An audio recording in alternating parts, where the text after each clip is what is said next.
ಈ ನಗರಸಭೆಯವರು ಮತ್ತೆ ಶಾಸಕರು ದಯಮಾಡಿ ಇದ ಕಡೆ ಗಮನ ಹರಿಸಬೇಕು ಅಂತ ನಾವು ಸಾರ್ವಜನಿಕವಾಗಿ ಕೇಳ್ಕೊಂತಾ ಇದ್ದೀವಿ. ಗುಂಡಿ ಇರುವ ತೇರಿನ ಬೀದಿ. ನಗರಸಭೆಯವರು ಈ ಮೋರಿ ಮಾಡಿಸ್ತೀವಿ ಅಂತ ಹೇಳ್ತಾನೆ ಇದಾರೆ, ಇದುವರೆಗೂ ಮಾಡಿಸಿಲ್ಲ. ಕಾಟಾಚಾರಕ್ಕೆ ಮಾತ್ರ ಕಲ್ಲುಗಳು ಹಾಕಿದಾರೆ ಅಷ್ಟೇ. ಇದು ನಮ್ಗೆ ಏನು ಶಾಶ್ವತವಾದ ಪರಿಹಾರ ಬೇಕು. ಇಲ್ಲಿ ಲಕ್ಷಾಂತರ ಇವಾಗ ಸಣ್ಣ ಪುಟ್ಟಕ್ಕೆ ಹೋಗಿ ಯಾರೋ ವಯಸ್ಸಾದ್ರ ಬಿದ್ದೋಗ್ಬಿಟ್ರೆ ಪ್ರಾಣಿಗಳೇ ಕಳ್ಕೊಂಡ್ಬಿಡ್ತಾರೆ.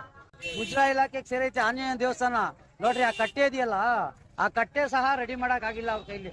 ದೇವಸ್ಥಾನ ತೇರಿನ ಬೀದಿಯಿಂದ ಕಾಳಮ್ಮನ ದೇವಸ್ಥಾನವರೆಗೂ ತುಂಬಾ ವರ್ಷಗಳಿಂದ ರೋಡ್ ಹದಗೆಟ್ಟೈತೆ.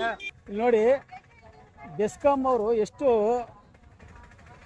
ಅವ್ರ ಅಸಡ್ಡೆ ಇದೆ ಅಂದ್ರೆ, ಶಾಲೆ ಮಕ್ಳು ಇದೇ ರಸ್ತೆಯಲ್ಲಿ ಹೋಗ್ಬೇಕು, ಟ್ರಾನ್ಸ್ಫಾರಂ ಕೆಳಗಡೆ. ನೋಡ್ರಿ, ಇಲ್ಲಿ ಗೋಪಾಲ್ ಗೌಡ್ರು ಅಂದ್ಬಿಟ್ಟು, ಶಾಂತವೇರಿ ಗೋಪಾಲ್ ಗೌಡ್ರು ನಾಮಫಲಕ ಅಲ್ಲಿ ಬಿದ್ದೋಗೈತೆ, ಅನಾಥವಾಗಿ ಬಿದ್ದಿದೆ.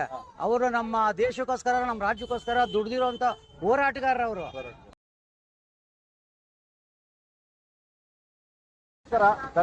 ಸ್ವಾಗತ. ಇವತ್ತು ಇದೊಂದು ಸಮಸ್ಯೆ ಬಗ್ಗೆ ಚರ್ಚೆ ಮಾಡೋಣ ಅಂತ ಬಂದಿದ್ದೀವಿ. ಎಲ್ಲಿದೀವಪ್ಪ ನಾವೀಗ ಅಂದ್ರೆ ತೇರಿನ ಬೀದಿಯಲ್ಲಿ ಇರ್ತಕ್ಕಂಥ ತೇರಿನ ಬೀದಿ ಸರ್ಕಲ್. ಇದನ್ನ ಇನ್ನೊಂದು ಸರ್ಕಲ್ ಏನಂತಾರೆ, ಸರ್ ಎಂ ವಿಶ್ವೇಶ್ವರಯ್ಯ ಸರ್ಕಲ್ ಅಂತಾನು ಅಂತಾರೆ.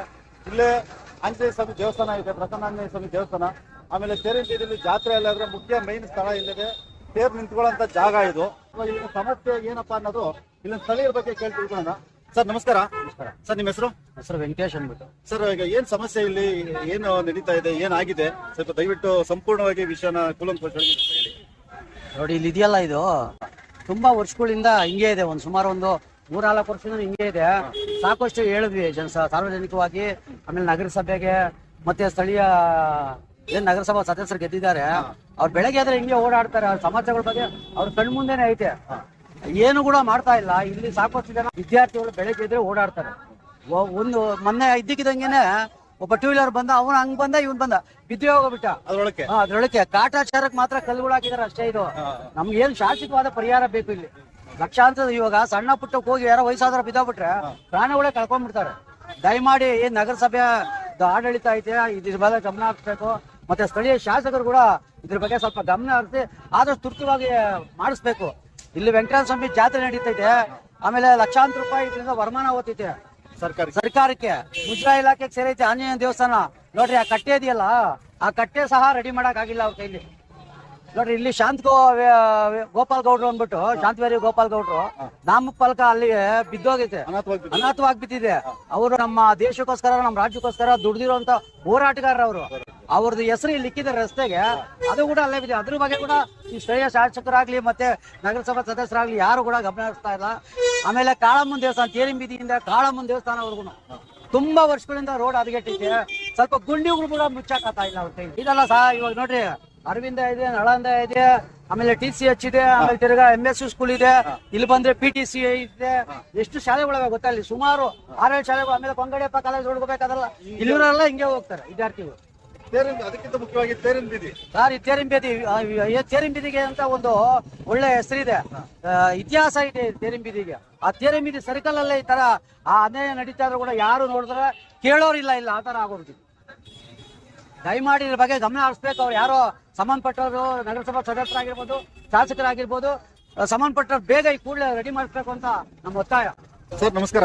ಸರ್ ನಿಮ್ಮ ಹೆಸರು? ಮಂಜುನಾಥ್ ಅಂತ. ಸರ್ ಮಂಜುನಾಥ್ ಅವರು, ಇಲ್ಲಿ ಏನ್ ಸಮಸ್ಯೆ ಈಗ ನಾವೀಗ ತೇರಿನ ಬೀದಿಯಲ್ಲಿ ಏನ್ ಸಮಸ್ಯೆ ಇದು? ತೇರಿನ ಬೀದಿಲಿ ಬಂದು ಈ ತಿರುವಲ್ಲೊಂದು ಚರಂಡಿ ಕಾಮಗಾರಿ, ಅದು ಅರ್ಧಂಬರ್ಧ ಮಾಡಿ ನಿಂತೋಗಿದೆ. ಅಲ್ಲಿ ಮಕ್ಕಳು, ಶಾಲಾ ಮಕ್ಕಳು ಬಿದ್ದು ಎದ್ದೇಳಿರ್ತ ಅಂತ ಸುಮಾರು ನೋಡಿದ್ವಿ. ಬಿದ್ದಿರೋದು ಎದ್ದಿರೋದ್ರನ್ನ ಸುಮಾರು ನೋಡಿದ್ವಿ. ನಾವು ಮಕ್ಕಳನ್ನ ರಕ್ಷಣೆ ಮಾಡಿದ್ದೀವಿ. ಆಮೇಲೆ ಬೆಳಿಗ್ಗೆ ಮತ್ತೆ ಸಂಜೆ ಈ ಭಾಗದಲ್ಲಿ ಒಂದು 6-7 ಶಾಲೆಗಳಿದ್ದಾವೆ. ನಮ್ಮ ಸರ್ಕಾರಿ ಶಾಲೆ 2 ಶಾಲೆ ಸೇರಿ ನೇಯ್ಗೆ ಬೀದಿ ಶಾಲೆ ಒಂದು ಸರ್ಕಾರಿ ಶಾಲೆ, ಈ ಭಾಗದಲ್ಲಿ ವೆಂಕಟೇಶ್ವರ ಸ್ವಾಮಿ ದೇವಸ್ಥಾನದ ಈ ಭಾಗದಲ್ಲಿ ಒಂದು ಖಾಸಗಿ ಶಾಲೆ, ನಳಂದ ಪ್ರೌಢಶಾಲೆ, ಆಮೇಲೆ Aditya public school, MSV, Aravinda, ಒಂದು 6-7 ಶಾಲೆಗಳು ಬರ್ತಿದೆ. ಆ ಎಲ್ಲಾ ಮಕ್ಕಳು ಈ ಸರ್ಕಲ್ ಇಂದಾನೆ ಶಾಲೆಗಳಿಗೆ ಹೋಗ್ಬೇಕು, ಮತ್ತೆ ಶಾಲೆ ಬಿಟ್ಟಾಗ ಮನೆಗಳಿಗೆ ಬರ್ಬೇಕು. ಇದರಿಂದ ಇಲ್ಲಿ ಆ ಚರಂಡಿ ಅರ್ಧಂಬರ್ಧ ಆಗಿ ಕೆಲಸ ನಿಂತಿದೆ, ಅದು ಪೂರ್ಣಗೊಳಿಸಿಲ್ಲ. ಆಮೇಲೆ ಈ ಭಾಗದಲ್ಲಿ ಏನು ನಮ್ಮ ಹರಮಳಿಗೆ ಬಾಗಿಲು ಸರ್ಕಲ್ ಇಂದ ಹಿಡಿದು ಮೂಕಾಂಬಿಕಾ ರಸ್ತೆ ಕಾಳಮ್ಮನ ದೇವಸ್ಥಾನದವರೆಗೂ 5 ವಾರ್ಡ್ ಬರುತ್ತೆ. 13, 17, 21, 10, 18. ಈ 5 ವಾರ್ಡ್ ನಗರಸಭಾ ಸದಸ್ಯರುಗಳು ಕೂಡ ಯಾರು ಗಮನಕ್ಕೆ ತಗೊಂಡಿಲ್ಲ. ಎರಡೋ ಬದಿ ಚರಂಡಿ ಮಾಡಿಸ್ಬೇಕು. ಮತ್ತೆ ಇಲ್ಲಿ ಯುಗಾದಿ ಹಬ್ಬದ ಮುಂಚೆ ಬಿರುಗಾಳಿ ಸಹಿತ ಮಳೆ ಬಿದ್ದು ಇನ್ನೊಂದು ಮರ ಇತ್ತು ದೊಡ್ಡದು, ಸಿಲ್ವರ್ ಮರ, ಅದು ಬಿದ್ದು ಚರಂಡಿ ಮೋರಿ ಹಾಳಾಗಿದೆ. ಆ ಮೋರಿನ ಇದುವರೆಗೂ ಯಾವುದೇ ಒಬ್ಬ ಅಧಿಕಾರಿಗಳಾಗಲಿ ಬಂದು ವೀಕ್ಷಣೆ ಮಾಡಿಲ್ಲ. ಸಾರ್ವಜನಿಕರಿಗೆ ಎಷ್ಟು ತೊಂದರೆ ಆಗ್ತಾ ಇದೆ ಅಂತ ವೀಕ್ಷಣೆ ಮಾಡಿಲ್ಲ. ಕಣ್ಣು ಕಂಡ್ರು ಕುರುಡರಂತೆ, ಬಾಯಿ ಇದ್ದು ಮೂಕರಂತೆ, ಕಿವಿ ಇದ್ದು ಕಿವುಡರಂತೆ ಹಾಗೆ ಆಗ್ಬಿಟ್ಟಿದೆ ನಮ್ಮ ನಗರಸಭಾ ಆಡಳಿತ. ಆದ್ರಿಂದ ಈ ಭಾಗದಲ್ಲಿ ಬರ್ತಕ್ಕಂಥ ಶಾಲಾ ಮಕ್ಕಳುಗಳು, ಸಾರ್ವಜನಿಕರಿಗೆ ಎಲ್ರಿಗೂ ತೊಂದರೆ ಆಗ್ತಾ ಇದೆ ಈ ರಸ್ತೆಯಲ್ಲಿ ಓಡಾಡಲಿಕ್ಕೆ. ಆಮೇಲೆ ಇಲ್ಲಿ ನೋಡಿ, ಬೆಸ್ಕಾಂ ಅವರು ಎಷ್ಟು ಅವ್ರ ಅಸಡ್ಡೆ ಇದೆ ಅಂದರೆ, ಶಾಲೆ ಮಕ್ಕಳು ಇದೇ ರಸ್ತೆಯಲ್ಲಿ ಹೋಗ್ಬೇಕು, ಟ್ರಾನ್ಸ್ಫಾರ್ಮ್ ಕೆಳಗಡೆ ಇದೆ, ಬ್ರೇಕಪ್ ಮಾಡೋದು, ಮಕ್ಕಳು ಅಪ್ಪಿತಪ್ಪಿ ಮಕ್ಕಳು ಮುಟ್ಟೋದು, ಮಕ್ಕಳಿಗೆ ಜೀವಹಾನಿ ಆಗ್ತದೆ. ಸುಮಾರು ಸತಿ ನಾವು ಹಿಂದೆ ಜೈ ಅವರು ರಾಜಪ್ಪರಿಂದ ಕರ್ಕೊಂಬಂದು ಇಲ್ಲಿ ಟೌನ್ ವ್ಯಾಪ್ತಿ ಒಳಗೆ ಯಾವ್ಯಾವಕ್ಕೆ ಪೆನ್ಸಿಲಿನ್ ಮಾಡಬೇಕು ಅಂತನೂ ಮಾಹಿತಿ ಕೊಟ್ಟಿದ್ರು. ಅವರು ಸ್ಪಾಟ್ ಇನ್ಸ್ಪೆಕ್ಷನ್ ಮಾಡೋಗಿದ್ರು. ಇದುವರೆಗೂ ಕಾರ್ಯರೂಪಕ್ಕೆ ಬರಲಿಲ್ಲ. ಬೆಸ್ಕಾಂ ಅವರು ಬೇಜವಾಬ್ದಾರಿ ಅದು. ಅದೇ ರೀತಿ ನಮ್ಮ ನಗರಸಭೆಯವರು ಈ ಮೋರಿ ಮಾಡಿಸ್ತೀವಿ ಅಂತ ಹೇಳ್ತಾನೆ ಇದ್ದಾರೆ, ಇದುವರೆಗೂ ಮಾಡಿಸಿಲ್ಲ. ಪ್ರಾರಂಭದಲ್ಲಿ 13ನೇ ವಾರ್ಡು, ಅದಾದ್ಮೇಲೆ 17ನೇ ವಾರ್ಡು, ಅದಾದ್ಮೇಲೆ 21. ಈ ಭಾಗಕ್ಕೆ ಬಂದ್ರೆ ಪ್ರಾರಂಭದಲ್ಲಿ 10ನೇ ವಾರ್ಡು, ಅದಾದ್ಮೇಲೆ 18ನೇ ವಾರ್ಡು. ಈ 5 ಜನ ನಗರಸಭಾ ಸದಸ್ಯರು ಬರ್ತಾರೆ ಈ ರಸ್ತೆಗೆ. ಯಾರು ನನ್ನ ವಾರ್ಡಿನ ಜನತೆಗೆ ಒಂದು ಒಳ್ಳೇದಾಗಬೇಕು ಅನ್ನೋ ಒಂದು ಮನಸ್ಥಿತಿ ಇರೋಂಥ ನಗರಸಭಾ ಸದಸ್ಯರುಗಳು, ಜನಪ್ರತಿನಿಧಿಗಳು ಇಲ್ಲ. ಇಲ್ಲಿಂದ ಆ ಕೊನೆಗೆ ಹೋದ್ರೆ 6 ಶಾಲೆಗಳು ಸಿಗುತ್ತೆ. ಎಲ್ಲ ಖಾಸಗಿ ಶಾಲೆಗಳು, ಚಿಕ್ಕ ಚಿಕ್ಕ ಯಾವಿಲ್ಲ, ಎಲ್ಲ ದೊಡ್ಡ ದೊಡ್ಡ ಶಾಲೆ.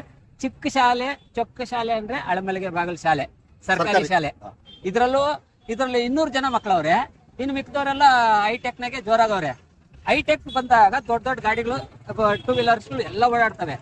10 ಗಂಟೆಗೆ ಏನಾದ್ರು ಇಲ್ಲಿ ಬಂದು ನಿಂತ್ಕೊಂಡ್ಬಿಟ್ರೆ ದೊಡ್ಡ ಟ್ರಾಫಿಕ್ ಆಗ್ತದೆ. ಟ್ರಾಫಿಕ್ ಆದ್ರಿಂದ ಒಂದು ಹಳ್ಳದಾಗ ಏನಾದ್ರು ಗಾಡಿ ಎಕ್ಕಿಳಿದ್ರೆ, ಗಾಡಿ ಬಿದ್ರೆ ಈ ರಸ್ತೆ ಗುಂಡಿಗಳ ರಸ್ತೆ ಆಗೈತೆ. ಬೇಕಾದ್ರೆ ನೋಡ್ರಿ, ಆ ಟರ್ನಿಂಗ್ ಈ ಟರ್ನಿಂಗ್ ತನಕ ಬರೀ ಗುಂಡಿಗಳೇ ನೋಡ್ರಿ, 1 2 3. ಆ ಟರ್ನ್ ಮಾಡ್ಬೇಕು ಅಂದ್ರೆ ಅವ್ನು ಬ್ಯಾಲೆನ್ಸ್ ಮಾಡಕ್ಕೆ ಆಗಲ್ಲ.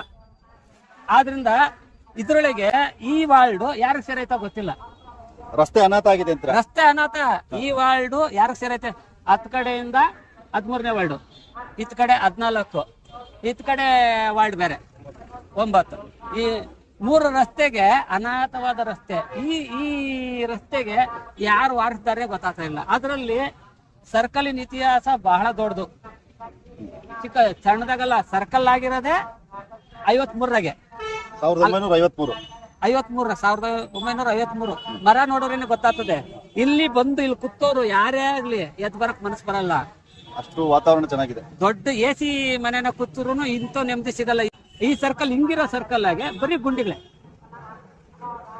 ಗುಂಡಿ ಇರುವ ತೇರಿಣಿ ಬೀದಿ. ವಿಶ್ವೇಶ್ವರ ಇರುತ್ತಾ, ಆ ವಿಶ್ವೇಶ್ವರನವರು ದೊಡ್ಡ ಡ್ಯಾಮ್ ಕಟ್ಟಿದ್ರು 10 ಜನಕ್ಕೆ ಒಳ್ಳೇದಾಗ್ಲಿ ಅಂತ. ಇಲ್ಲಿ 10 ಜನಕ್ಕೆ ಇರೋದಕ್ಕೆ ನೆರಳೈತೆ, ನೆಮ್ಮದಿಯಾಗಿರೋದಕ್ಕೈತೆ. ಆದ್ರೆ ಅದೇ ತರ ಗುಂಡಿಗಳು ಅಷ್ಟೇ ಅವೆ. ನೋಡ್ರಿ, ಆ ಆಸ್ಪತ್ ಕಟ್ಟೆ ಅದ್ ಕಡೆ ನೋಡ್ರಿ, ಮರ ಎಷ್ಟು ಕ್ಲೀನ್ ಆಗಿ ಬಿಟ್ಕೊಂಡೈತಿ. ಈ ಮರದಾಗೆ ಎಷ್ಟು ಜನ ರೆಸ್ಟ್ ತಗೋತಾರೆ ಗೊತ್ತಾ? ಆಕ್ಸಿಜನ್ ಮರದಾಗೆ ಒಳ್ಳೆ ಆಕ್ಸಿಜನ್ ಬರ್ತದೆ. ಈ ಮರದಾಗ ಕುತ್ಕೊಂಡವ್ನಿಗೆ ಯಾವ ರೋಗನೂ ಬರಲ್ಲ. ಎಲ್ಲ ಗಟ್ಟಿ ಪಿಂಡಗಳೇ ಇಲ್ಲಿರವ. ಇದು ಯಾರು ಸೇರಿದ್ದು? ನಗರಸಭೆಯವರು ಇದನ್ನ ಏನಾದ್ರೂ ಮಾಡಿ ಇದು ನನಗ್ ಸೇರಿದ್ದು ಅಂತ ಯಾರನ್ನ ಬಂದು ನಿಂತ್ಕೊಂಡು ಈ ಗುಂಡಿಗಳು ಮುಚ್ಚಿದ್ರೆ ಅವ್ರಿಗೂ ಒಳ್ಳೇದಾಗ್ತದೆ, ಇಲ್ಲಿ 10 ಜನಕ್ಕೆ ಒಳ್ಳೇದಾಗ್ತದೆ. ಒಟ್ಟು ಒಂದು ದಿನಕ್ಕೆ ಮಿನಿಮಮ್ ಏನಿಲ್ಲ ಅಂದ್ರೂ ಬರೀ ವೆಹಿಕಲ್ ಅಂದ್ರೆ ಹೆಲ್ಮೆಟ್ ಇಲ್ದಂಗೆ ವೆಹಿಕಲ್. ಈ ಹೆಲ್ಮೆಟ್ ನಮ್ ಜನ ಹಾಕಲ್ಲ, ಎಷ್ಟು ಹೇಳಿದ್ರು ಅಷ್ಟೇ. ಅವನು ಬಿದ್ರೆ ನನಗೇನಾಗಬೇಕು ಅಂತ ಹೇಳ್ಬಿಟ್ಟು ಹೆಲ್ಮೆಟ್ ಯಾರು ಬಳಸಲ್ಲ. ಅತಿ ವೇಗವಾಗಿರ್ತಾರೆ, ತಿಥಿ ಬಿರಿನಾಗ್ಲಿ ಅಂತ. ದೊಡ್ಡಬಳ್ಳಾಪುರದಾಗೆ ನಮ್ಮ ನಗರಸಭೆನಾಗಿರೋ ಇಂಜಿನಿಯರ್ ಅವರು ಮೊದಲನೇ ಕೆಲಸ ಏನ್ ಮಾಡ್ಬೇಕಪ್ಪ ಅಂದ್ರೆ, ರೋಡ್ ಚೆನ್ನಾಗಿರ್ಬೇಕು ಅಂದ್ರೆ ರೋಡಿನ ನೀರು ಮೋರಿಗೆ ಹೋಗ್ಬೇಕು. ಸರ್ ಇನ್ನೊಂದ್ಸತಿ ಹೇಳಿ. ರೋಡ್ ಚೆನ್ನಾಗಿರ್ಬೇಕು ಅಂದ್ರೆ ರೋಡಿನ ನೀರು ಮೋರಿಗೆ ಹೋಗ್ಬೇಕು. ಮಳೆ ಬಂದಾಗ ರೋಡ್ ಚೆನ್ನಾಗಿರ್ತದೆ. ಯಾವಾಗ ರೋಡಿನ ಮೇಲೆ ಏನೇ ಯಾರಾದ್ರೂ ಓದ್ತದೆ. ನೀನು ಹೈಟೆಕ್ ದೊಡ್ಡ ರಸ್ತೆ ಮಾಡಿದ್ರು, ಕೋಟಿಗಳು ನಮ್ದು ಡಾಳು ಮಾಡಿದ್ರು ರೋಡ್ ಹಾಳಾಗೆ ಓದ್ತದೆ. ರೋಡಿನ ನೀರು ಮೋರಿಗೆ ಹೋಗ್ಬೇಕು. ಮೋರಿ ಹೊಸ್ತಾಗ್ ಮಾಡ್ತಾರಲ್ಲ, ಯಾರೇ ಹೊಸ್ತಾಗ್ ಮಾಡ್ಲಿ, ನೀರ್ ಹೋಗೋದಕ್ಕೆ ದಾರಿ ಮಾಡಿ ಮೋರಿ ಮಾಡ್ರಿ. ರಸ್ತೆ ನೀರು ಮಳೆ ಬರ್ತದೆ, ಮಳೆ ಬಂದಾಗ ರಸ್ತೆ ನೀರು ಹರಿಯುತ್ತದೆ. ಹರಿದಾಗ ರಸ್ತೆ ಮೇಲೆ ಹರಿದ್ರೆ ಏನಾಗ್ತದೆ? ಇಂಜಿನಿಯರ್ಗಳು ಯಾರೇ ಆಗ್ಲಿ ಪರ್ಮಿಷನ್ ತಗೊಂಡಾಗ ಅಷ್ಟೇ ಆ ನೀರು ಮೋರಿ ಒಳಕ್ ಹೋಗೋ ತರ ಇದ್ ಮಾಡ್ಬೇಕು. ಸರ್ ಏನ್ ಸರ್ ಈಗ ಇಲ್ಲಿನ ಸ್ಥಳೀಯರ ನೀವು? ಹೌದು ಸರ್, ಎಲ್ಲಿ ಎಷ್ಟು ವರ್ಷದಿಂದ ಇದ್ದೀರಾ? ನಾವು ನಮ್ಮ ತಾತನ ಕಾಲದಿಂದ ಇಲ್ಲೇ ಇದ್ದೀವಿ ಸರ್. ನಾವು ಸುಮಾರು ನನ್ನ 46 ವರ್ಷ. ನಾನು ಬುದ್ಧಿ ಬಂದಾಗ ನಾನು ನೋಡ್ತಾ ಇದ್ದೀನಿ ರೋಡು. ಅವತ್ತು ಏನಿಂದ ಈಗಲೂ ಅದೇ ತರ ಇದೆ. ಮತ್ತೆ ಈ ಚರಂಡಿ ಇದೆಯಲ್ಲ ಸರ್, ಕಾಳಮ್ಮನ ದೇವಸ್ಥಾನದಿಂದ ಹಿಡಿದ್ರು, ಮತ್ತೆ ಈ ಕಡೆ ಬಸವ ವೀರಭದ್ರ ಪಾಳ್ಯದಿಂದ ಹಿಡಿದು ಈ ಸಂಜೆ ಬರ ರೋಡೆಲ್ಲ ಈ ಮಳೆ ನೀರು ಇಲ್ಲಿಗೆ ಬರುತ್ತೆ ಸರ್. ಇಲ್ಲಿಗೆ ಬರುತ್ತೆ, ಬಂದು ಇಲ್ಲಿ ಜಾಮ ಇದೆ ನಿಂತ್ಕೊಳ್ಳುತ್ತೆ, ಹಳ್ಳ ಬೀಳುತ್ತೆ. ಅದನ್ನ ಮತ್ತೆ ಚಾಪೆ ಆಗ್ತದೆ, ಮತ್ತೆ ಕಿತ್ಕೊಂಡು ಹೋಗುತ್ತೆ. ಇದರಿಂದ ದಯವಿಟ್ಟು ನಗರಸಭೆ ಒಂದು ಸಿಮೆಂಟ್ ಚರಂಡಿ ಹಾಕ್ಸ್ಕೊಟ್ಟು ಅಲ್ಲಿಂದ ಅಗ್ಲ ಮಾಡಿದ್ರೆ ರೋಡ್ ಅಗ್ಲ ಮಾಡ್ಕೊಟ್ರೆ ಸಲೀಸಾಗಿ ರೋಡ್ ಆಗುತ್ತೆ, ಮತ್ತೆ ಮಳೆ ನೀರು ನಿಲ್ಲಲ್ಲ, ಮತ್ತೆ ಸ್ಕೂಲ್ ಹುಡುಗರು ಹೋಗೋದಕ್ಕೆಲ್ಲ ಅನುಕೂಲ ಆಗುತ್ತೆ. ಇದೊಂದು ಮಾಡಿಸ್ಕೊಡಿ ಸರ್, ನೀವು ಇದನ್ನು ಮಾಡಿಸ್ಕೊಟ್ರೆ ನಮ್ಮ ಕಡೆಯಿಂದ ಜನಗಳು ಅನುಕೂಲ ಆಗುತ್ತೆ. ಧನ್ಯವಾದ. ಸ್ನೇಹಿತರೆ, ಕೇಳಿಸ್ಕೊಂಡ್ರಲ್ವಾ ಈಗ ನೀವು?